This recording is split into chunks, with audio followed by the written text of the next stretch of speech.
Hello everyone, my name is Raman and welcome to Seeram Malhotra classes. तो बस 3 दिन रह गए आपके NABFID के एग्जामिनेशन के लिए। 16 दिसंबर को आपका एग्जामिनेशन शेड्यूल्ड है। इस सेशन में हम कुछ टॉपिक को डिस्कस करने वाले हैं लेंडिंग ऑपरेशंस की प्रोफाइल के लिए, जो मोस्ट इंपॉर्टेंट है। अगर आपने इन टॉपिक्स को कवर कर रखा है तो आप एग्जामिनेशन से पहले फिर से इन टॉपिक को रिवाइज करेंगे, और अगर आपसे टॉपिक मिस हो गया है तो आपको इन टॉपिक्स को जरूर करना है एग्जामिनेशन से पहले। मैं इतना कन्विक्शन से क्यों बोल रहा हूँ, क्योंकि जो मैंने एक्सपीरियंस को गेन किया IBPS के एग्जामिनेशन को फॉलो करके, जो लेंडिंग ऑपरेशन की प्रोफाइल में है, उसकी वजह से मैं आपको बोल रहा हूँ कि ये टॉपिक्स काफी इंपॉर्टेंट है आपके एग्जामिनेशन के लिए। कोई सिलेबस दे नहीं रखा, ये ना ये सारा का सारा जो पास्ट ईयर्स के प्रीवियस ईयर के एग्जामिनेशन है उसके बेसिस पे आपको सिलेबस बताया जाता है। चलो बात को स्टार्ट करते हैं। टॉपिक को डिस्कस करने से पहले एक बार एग्जामिनेशन के पैटर्न को डिस्कस करते हैं।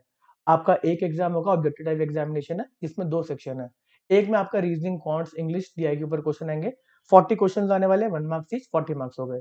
और सेक्शन भी होगा जिसमें प्रोफेशनल नॉलेज, लेंडिंग ऑपरेशंस की प्रोफाइल के ऊपर आपको क्वेश्चन पूछे जाने चाहिए। अभी ठीक है ना, सिलेबस तो है नहीं, तो लेंडिंग ऑपरेशंस की प्रोफाइल के ऊपर क्वेश्चन पूछे जाने चाहिए। 40 क्वेश्चन होने वाले 60 मार्क्स के, तो 1.5 मार्क्स ईच का आपका एक क्वेश्चन होने वाला है। अब इन्होंने इस एग्जामिनेशन के अंदर क्या बोला कि एक क्वालिफाइंग मार्क्स का क्राइटेरिया डाल दिया। आपको मिनिमम दोनों सेक्शन के अंदर 40% मार्क्स लाने को बोल दिया गया कि भाई मिनिमम 40% मार्क्स लेकर आएंगे तभी आपको आगे क्वालिफाई करा जाएगा। मिनिमम 40% मार्क्स हर एक सेक्शन के अंदर, और साथ ही साथ ओवरऑल 100 में से 50% मार्क्स लाना जरूरी है, तभी आप क्वालिफाई करेंगे। ये जो एग्जामिनेशन का पैटर्न है, ये फॉलो करा गया रेगुलेटरी बॉडी के एग्जामिनेशन के पैटर्न से। रेगुलेटरी बॉडी का जो एग्जामिनेशन होता है उसके अंदर जनरली आपको सिलेबस पूरा बता दिया जाता है। इस एग्जामिनेशन के अंदर, इस टाइप के एग्जामिनेशन के अंदर कभी भी पहले ऐसी क्वालिफाइंग मार्क्स का क्राइटेरिया नहीं रखा गया था। ये क्वालिफाइंग मार्क्स और जो 50% क्या कहते हैं मिनिमम मार्क्स है दोनों सेक्शन में, ये थोड़ा सा हार्श है मेरे अकॉर्डिंग।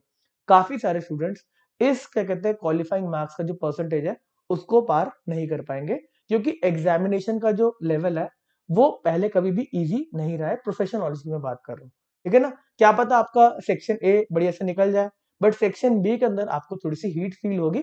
अच्छे लेवल के क्वेश्चन IBPS पूछ रहा है।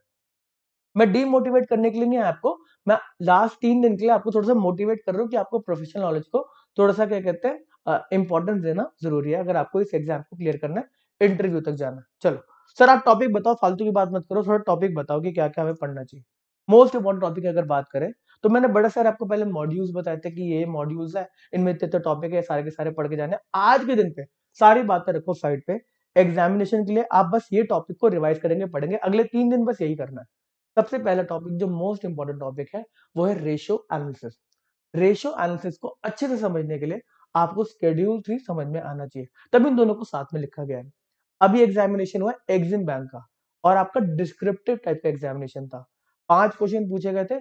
मेजोरिटी क्वेश्चन रेशियो एनालिसिस के ही थे। लेंडिंग ऑपरेशंस की प्रोफाइल के अंदर आपको रेशियोज के ऊपर कमेंट करना पड़ता है। जिसको भी आप पैसा दे रहे हो, अलग अलग रेशियोज के थ्रू आप जज करते हो इसको कितना पैसा दिया जा सकता है। तो रेशियो एनालिसिस थ्योरेटिकली भी बहुत इंपॉर्टेंट है, और आपके जो लेंडिंग ऑपरेशंस की प्रोफाइल पे काम करने जाना है उसके लिए भी बहुत इंपॉर्टेंट है। तो आप मान के चलो कि काफी सारे क्वेश्चन आपको रेशियो एनालिसिस से दिखने वाले, काफी सारे मतलब आई एम एक्सपेक्टिंग 5 क्वेश्चन तो मिनिमम आपको दिखेंगे रेशियो एनालिसिस से ही।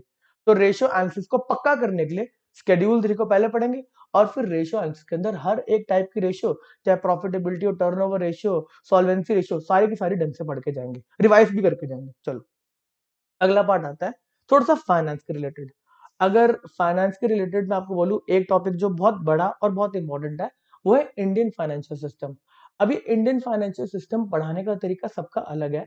जो मैं आपको इसमें बताना चाहता हूँ कि पूरा का पूरा इंडिया के अंदर जो फाइनेंशियल सिस्टम है, जो अलग अलग टाइप के रेगुलेटर्स हैं, इनके अंदर जो इंटरमीडिएट्स हैं, वो कैसे काम करते हैं उस आपको क्या कहते हैं नॉलेज होनी चाहिए। अगर मैं बैंकिंग की बात करूं तो बैंकिंग के अंदर जो अलग अलग टाइप के बैंक है, पेमेंट बैंक हो गए, स्मॉल बैंक हो गए, आपका क्या कहते हैं कोऑपरेटिव बैंक हो गए, तो उन सब की क्लैरिटी होना जरूरी है। तो इंडियन फाइनेंशियल सिस्टम में काफी बड़ा टॉपिक है, थ्योरेटिकल टॉपिक है। इसके रिस्पेक्ट में मैं एक काम कर सकता हूँ कि मैं अपने टेलीग्राम चैनल पे आज इसका क्या कहते हैं PDF अपलोड कर दूंगा। 26 पेज का PDF है, वो पढ़ लेंगे तो आई थिंक सो आपका इंडियन फाइनेंशियल सिस्टम में कोई डाउट नहीं रहेगा। चलो आगे एक टॉपिक आता है फाइनेंशियल लेवरेज। अब फाइनेंशियल लेवरेज के ऊपर एक आधा क्वेश्चन, ये degree of operating leverage, degree of financial leverage, इस पे क्वेश्चन आ जाता है। ठीक है, तो ये वाला क्वेश्चन को अच्छे से प्रिपेयर करके जाएंगे। एक आगे क्वेश्चन आता है PV ratio break even analysis. PV ratio अगर देखा जाए तो फाइनेंस का पार्ट नहीं, कॉस्टिंग का पार्ट है, बट पास्ट के अंदर पीवी रेशियो और ब्रेक इवन एनालिसिस के ऊपर क्वेश्चन पूछे जा चुके हैं। तो ये स्पेसिफिक क्वेश्चन मैं आपको बता रहा हूँ। यहाँ पर ये ईबीआईटी ईबीटी वाला फाइनेंशियल लेवरेज जो है, degree of financial leverage, degree of operating leverage, contribution वाला क्वेश्चंस, तो ये सारे के सारे क्वेश्चंस आपको करके जाने हैं। चलो, अब आता है लेंडिंग ऑपरेशंस की प्रोफाइल के रिस्पेक्ट में। जो लेंडिंग ऑपरेशन का सिलेबस है, आपको पैसा देना है तो किस टाइप से आप पैसा दे सकते हो। आप वर्किंग कैपिटल का फाइनेंस कर सकते हो, इनवॉइस डिस्काउंटिंग कर सकते हो, टर्म लोन दे सकते हो। लेंडिंग ऑपरेशंस की अगर बात करें एनएबीएफआईडी की, जो इंफ्रा में फाइनेंस प्रोवाइड करने वाली है, तो उसके लिए मोस्ट इंपॉर्टेंट टर्म लोन हो जाता है।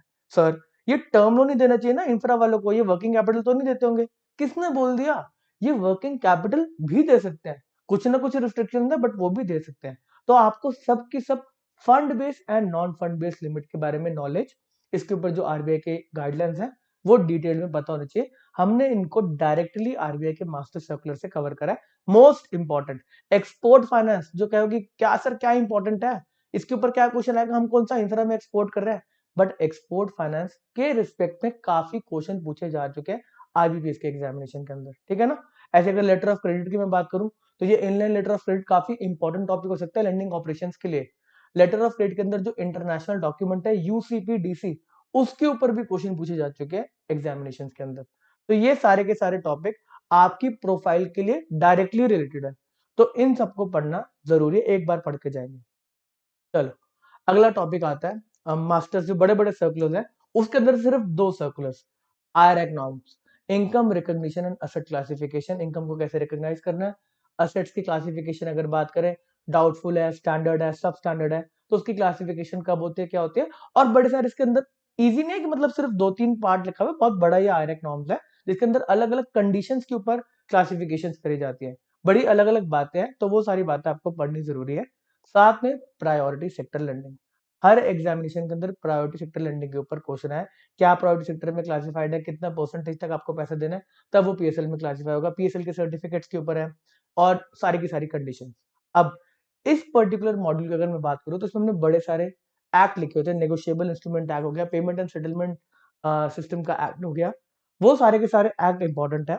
बट अभी के लिए अगर मैं बात करूं तो एग्जामिनेशन और आज के दिन में उसको पढ़ के जो आपको रिटर्न मिलेगा वो उतना ज्यादा मेरे को नहीं लगता होने वाला है, क्योंकि वो बहुत ज्यादा टॉपिक है और उनमें से क्वेश्चन का जो नंबर होने वाला है वो लगता है टॉपिक के हिसाब से काफी कम होने वाला है। तो अभी के लिए आप आईरैक और पीएसएल करेंगे तो काफी एग्जामिनेशन में आई एम एक्सपेक्टिंग यहाँ से क्वेश्चन आ जाए। चलो, एक है आपका थोड़ा सा क्या कहते हैं ट्रिकी पार्ट। आप एनएबीएफआईडी जो इंफ्रा में फाइनेंसिंग देने वाले हैं, जो एक ऑल इंडिया फाइनेंशियल इंस्टीट्यूशन है, उसके ऊपर भी क्वेश्चन एक्सपेक्ट कर सकते हैं। पहले कभी भी इस पर्टिकुलर पार्ट से क्वेश्चन नहीं पूछा गया, क्योंकि कभी भी फाइनेंशियल इंस्टीट्यूशन के रिस्पेक्ट में ऐसा ऑब्जेक्टिव वाला एग्जाम आया नहीं कि कोई all India financial institution examination ले रहा हो लेंडिंग ऑपरेशंस के प्रोफाइल के लिए। तो इस रिस्पेक्ट में अगर मैं बोलूं तो रिसोर्स रेजिंग नॉर्म्स, एनएबीएफआईडी कहां से पैसा रेज कर सकता है।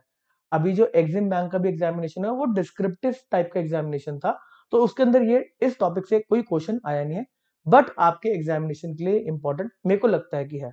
रिसोर्स कहां से रेज कर सकता है all India financial institution, exposure कितना और कहां पे दे सकता है। अगर रिसोर्स रेजिंग की बात करें तो अम्ब्रेला लिमिट है, कमर्शियल पेपर के थ्रू पैसा ले सकता है, इंटर कॉर्पोरेट डिपॉजिट से पैसा ले सकता है, टर्म डिपॉजिट से पैसा ले सकता है। क्या ये डिमांड डिपॉजिट ले सकता है? तो आंसर है नहीं। तो ऐसे ही आपको रिसोर्स रेजिंग के नॉर्म्स है, उनको पढ़ना जरूरी हो जाता है। एक्सपोजर कहां कहां पे पैसा दे सकते हैं, क्या ये वर्किंग कैपिटल के लिए पैसा दे सकते हैं? तो आंसर है यस, कुछ रिस्ट्रिक्शन के साथ।